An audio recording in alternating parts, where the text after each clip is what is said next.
Hello everyone, welcome back to my channel Hardwork Academy. आज इस video में हम करेंगे mixture mathematics class 5 chapter 2 part 2 हम करेंगे। पार्ट 1 हमने पिछले वीडियो में कवर कर लिया था। अगर आपने नहीं देखा है पार्ट 1 तो डिस्क्रिप्शन बॉक्स में लिंक गिवन है, आप वहां से जाकर पार्ट 1 भी देख सकते हैं और चैप्टर 1 भी देख सकते हैं।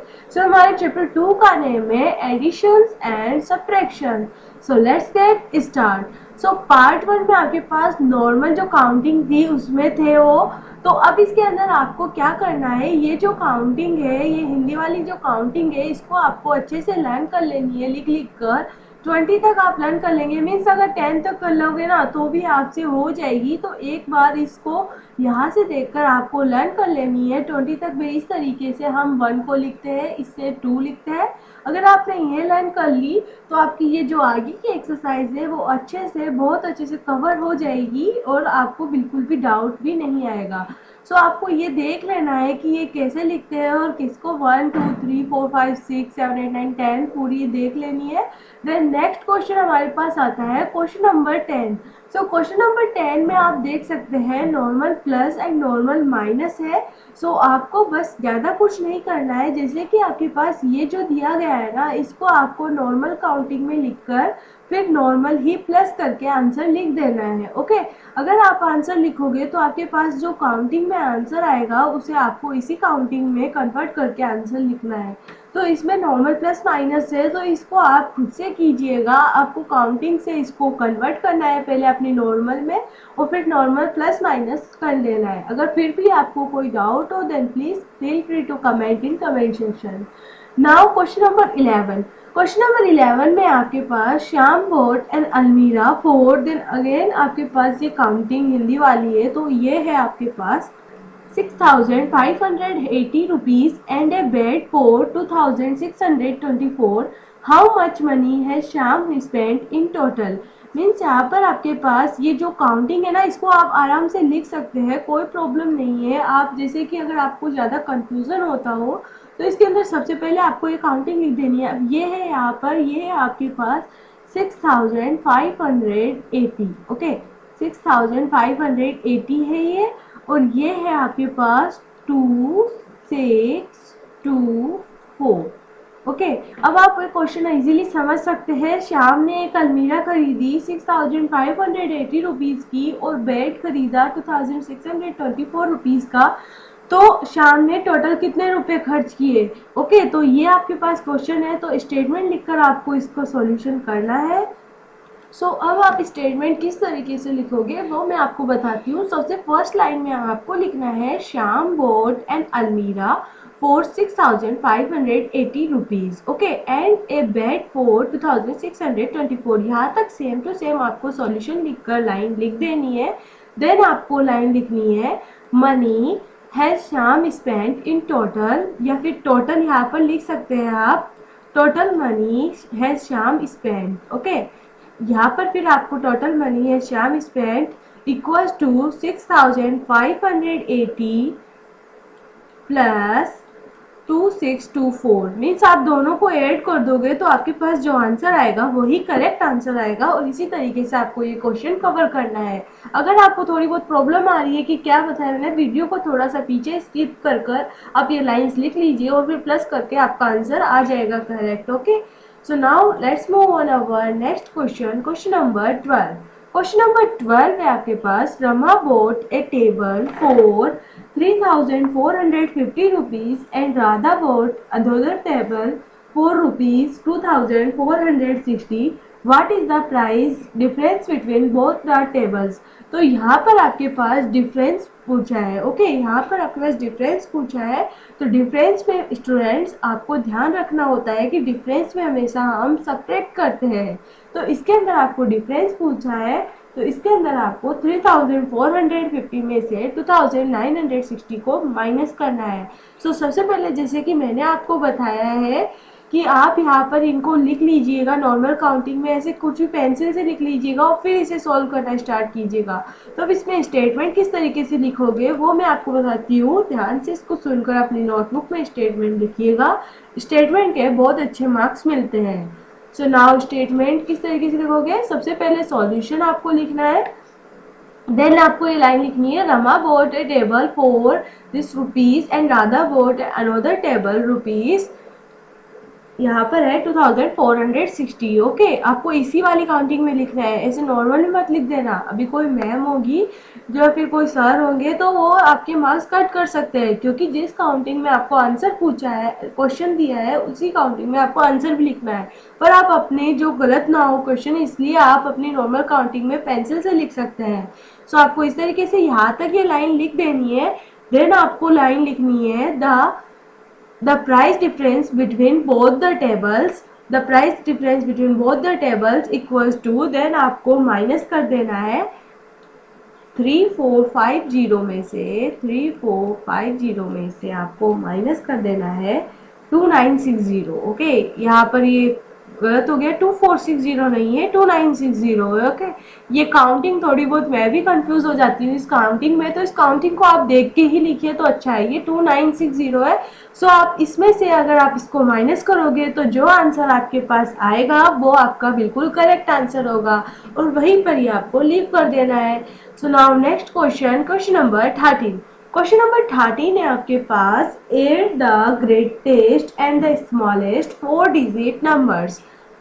सो आपको यहाँ पर सबसे बड़ी greatest 4 digit number and smallest 4 digit number का एडिशन करना है। तो मैं आपको बता देती हूँ, इसके अंदर सबसे पहले आपको लिखना है greatest 4 digit number. Greatest 4 digit number क्या होता है? ग्रेटेस्ट 4 डिजिट नंबर होता है 9999। ओके, देन आपको लिखना है smallest 4 digit number equals to smallest 4 digit number आपके पास होता है 1000। ओके, सो नाउ अब आपको लिखना है the greatest and the smallest 4 digit number, sum of. Okay, sum of भी लिखना है यहाँ पर, sum of the greatest and the smallest 4 digit number equals to, आपको 9999 प्लस 1000 को प्लस कर देना है। ओके, 9999 प्लस 1000 आपको प्लस कर देने हैं। देन आपके पास आंसर आएगा 10,999, जो कि आपका बिल्कुल करेक्ट आंसर होगा। सो now let's move on our next question, question number 14। Question number 14 पर जाना है हमें। सो क्वेश्चन नंबर 14 है आपके पास, 264 students appeared in an exam, 194 of them passed, find out the total number of failed students। तो इसके अंदर आपके पास 264 स्टूडेंट्स अपीयर हो रहे हैं एग्जाम में, और 194 जो स्टूडेंट्स है वो पास हो गए हैं। तो अब आपको फाइंड आउट करना है कितने बच्चे फेल हुए हैं।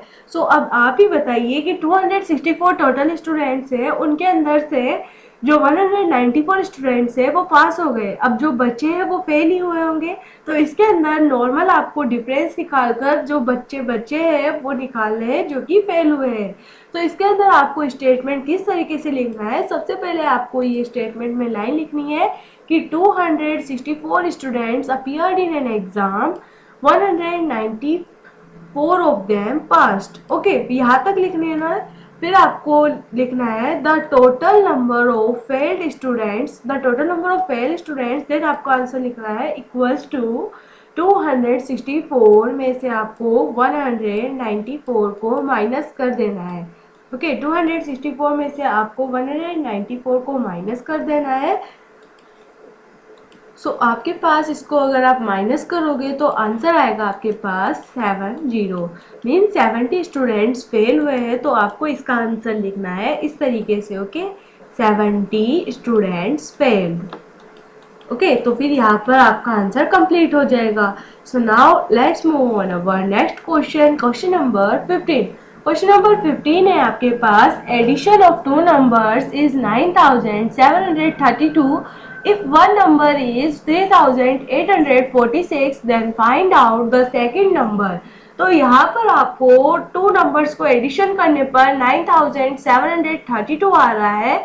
अगर उसमें से वन नंबर 3846 है, सो आपको सेकंड नंबर फाइंड आउट करना है। ओके, क्वेश्चन समझ आया? क्वेश्चन को आप पीछे कर वीडियो को थोड़ा सा फिर से समझिएगा, फिर आपको अच्छे से समझ आएगा। ओके, सो इसके अंदर आपको किस तरीके से फाइंड आउट करना है, तो सबसे पहले तो स्टेटमेंट लिखना है आपको। स्टेटमेंट ज़्यादा कुछ नहीं है, बस क्वेश्चन में से लिख देना, addition of two numbers is 9732।